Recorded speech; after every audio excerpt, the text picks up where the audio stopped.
मित्रों, मैं हूं डॉक्टर चंद्रवीर। मेरे चैनल में आपका स्वागत है। 8वीं से 7वीं शताब्दी ईसा पूर्व के मध्य अपनी पूर्वी मध्य एशियाई मातृभूमि से उदयीमान जेटे उपजातियों का गणतांत्रिक राजनीतिक संगठन अपनी विशालता और विस्तारण की महत्वाकांक्षा के कारण मस्सा जेटे कहलाया। सीथियन भाषा में जिसका अर्थ था महान जाट। पूर्वी ईरान में डेरियस प्रथम के द्वारा स्थापित बेहस्तुन शिलालेख में जेट या जैट लिखा गया है, जो वस्तुतः भारतीय जट या जाटकाई सोग्दियन संस्करण है। बैक्टीरियन भाषा में जिसे स्पष्टता जाट या जाटा पुकारा जाता था। मस्सा जेटे ने जब अपना विजय अभियान शुरू किया तो एक शताब्दी भर में यूरेशिया पर छा गए। उनकी शासन पद्धति गणतांत्रिक थी, परंतु सत्ता के विकेंद्रीकरण के साथ राजतांत्रिक केंद्रीय सत्ता भी थी। इसका बोध हेरोडोटस, एरियन और स्ट्रैबो सरी के ग्रीक इतिहासकारों के द्वारा दी गई सूचनाओं से प्राप्त होता है कि गुमनाम पति के स्वर्गवास के पश्चात 530 ईसा पूर्व उसकी विधवा रानी तोमरिस शासनाधीश हुई और उसकी मृत्यु के बाद उसका बेटा स्कंसा राजा बना। रानी तोमरिस के करीब 200 वर्षों के उपरांत मस्सा जेटे के प्रभाव का सूर्य अस्ताचल में चला गया। 3री शताब्दी ईसा पूर्व जब सिकंदर की मैसेडोनियन सेना ने पारस के अचमेनिद साम्राज्य पर आक्रमण किया, तब मस्सा जेटे राजा ने अचमेनिद सेना को 40,000 सैनिक प्रदान किए। इस युद्ध के परिणाम स्वरूप सम्राट डेरियस तृतीय की वीरगति हुई और अचमेनिद साम्राज्य का अंत हो गया, अर्थात मस्सा जेटे की भरपूर सहायता भी उसे नहीं बचा सकी। आगे बढ़कर सिकंदर ने सोग्दियाना और बैक्टीरिया राज्यों पर धावा बोला। वहाँ के जेटे नेता स्पिटामैन की मस्सा जेटे ने सहायता की, लेकिन वह भी सिकंदर का हमला विफल करने में असमर्थ रहा। सोग्दियाना बैक्टीरिया पहुंचकर भारत को विजित करने की योजना से सिकंदर का रुख अफगानिस्तान की ओर मुड़ गया। मस्सा जेटे की कमज़ोर होती शक्ति ने उनके बीच फूटवाद को जन्म दिया। विभक्त होकर कुछ मस्सा जेटे गण सशक्त होती दाहे जनजाति में समाहित हो गए। कुछ का प्रवर्जन पश्चिमी यूरोपीय भूखंडों पर एवं दक्षिण एशियाई देशों में हो गया। कई गण नवोदित समाटियनों के संग में शामिल हुए और कई काकेशस की निचली पहाड़ियों में फैल गए। इतिहास में ये कालखंड मस्सा जेटे का प्रवासन काल नाम से जाना जाता है। इस विभक्ति के पश्चात उनका अस्तित्व लुप्त प्राय होने के कगार पर आ गया। स्वयं को पुनर्संस्थापन करने की नीति से अन्य जनजातियों को एकत्र करके आर्यन नामक संगठन बनाया, जो अपभ्रष्ट उच्चारण के कारण कालांतर में एलन कहलाने लगा। एलन की व्युत्पत्ति के संबंध में मैलोरी, एडमसी और अलेमानी का मत है। The ethnonym Alan is a dialectal variant of the old Iranian Aryana, itself derived from the root Arya meaning Aryan, the common self-designation of Indo-Iranian peoples।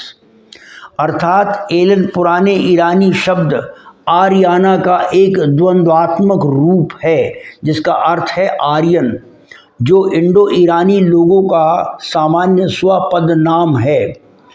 परंतु मारेक जान ओलब्रिच्ट ने remark on the presence of Iranian people in Europe and their Asiatic relations के पृष्ठ 101 पर एक दूसरा ही विचार व्यक्त किया है।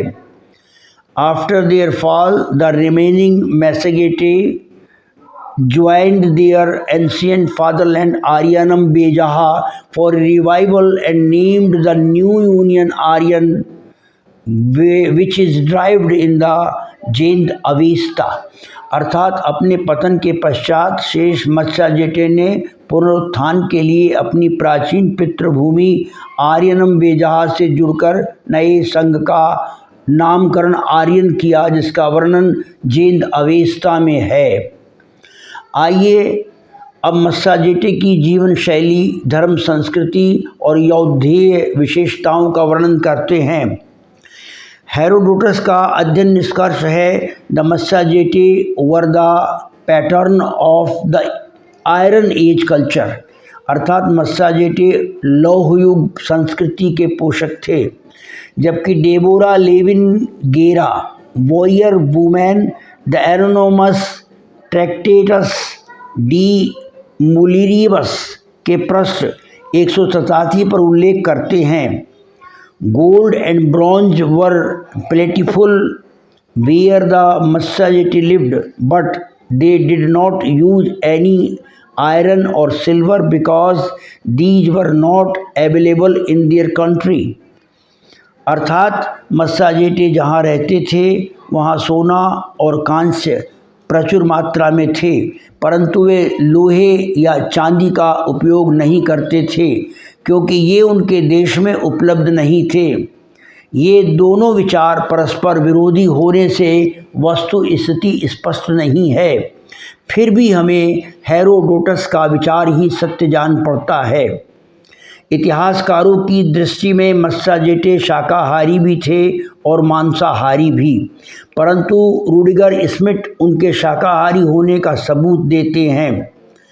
The Massagetae reared cows and goats for milk and sheep for wool. They grew root vegetable and got fruits from the forest. They were especially fond of drinking milk and did not drink alcohol, etc. intoxicant at all. अर्थात मस्साजेटे दूध के लिए गाय, बकरी और ऊन के लिए भेड़ पालते थे। वे जड़ वाली सब्जियां उगाते और फलों को जंगलों से प्राप्त करते थे।